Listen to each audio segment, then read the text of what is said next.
வணக்கம். இன்னைக்கு நம்ம பச்சை மாங்கால ரசம் எப்படி செய்யலாம் தான் பார்க்க போறோம். வாங்க எப்படி செய்யலாம்னு பார்க்கலாம்.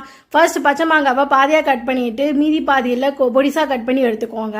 ஒரு மிக்ஸி ஜார்ல 1 ஸ்பூன் மிளகு, சீரகம், 4 பல்லு பூண்டு, கட் பண்ணி வச்சிருக்கேன் இந்த மாங்காய், 4-5 சின்ன வெங்காயம், ஒரு பச்சை மிளகா, கொஞ்சமா கருவேப்பிலை இதெல்லாத்தையும் சேர்த்துட்டு நல்லா குறப்பா அரைச்சி எடுத்துக்கோங்க.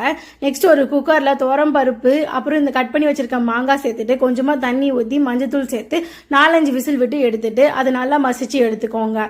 ஒரு கடாயில கொஞ்சமா எண்ணெய் விட்டு கடுகு, சீரகம், உளுத்தம் பருப்பு, கருவேப்பிலை, காஞ்ச மிளகாய் இது எல்லாத்தையும் சேர்த்துட்டு நல்லா பெரட்டி விடுங்க. அதுக்கப்புறம் அரைச்சி வச்சிருக்க இந்த மாங்காய் பேஸ்ட் சேர்த்துட்டு எண்ணெயிலே நல்லா வதக்கி விடலாம். அதுக்காக கொஞ்சமா தண்ணி விட்டு நல்லா கொதிக்க விடுங்க. அதுல பெருங்காயத்தூள் கொஞ்சமா சேர்த்துட்டு மசிச்சு வச்சிருக்க இந்த பருப்பையும் சேர்த்து எவ்வளவு தண்ணி வேணுமோ அவ்வளவு தண்ணி ஆட் பண்ணி இந்த டிஷ்ஷுக்கு தேவையான உப்பு, கொத்தமல்லி தூவி வரப்ப எடுத்தீங்கன்னா பச்சை மாங்காய் ரசம் சூப்பரா ரெடி ஆயிடும். கண்டிப்பா ட்ரை பண்ணி பாருங்க. இதோட இன்கிரியன்ட் டீடைல்ஸ் கமெண்ட் பாக்ஸ்ல இருக்கு, செக் பண்ணிக்கோங்க.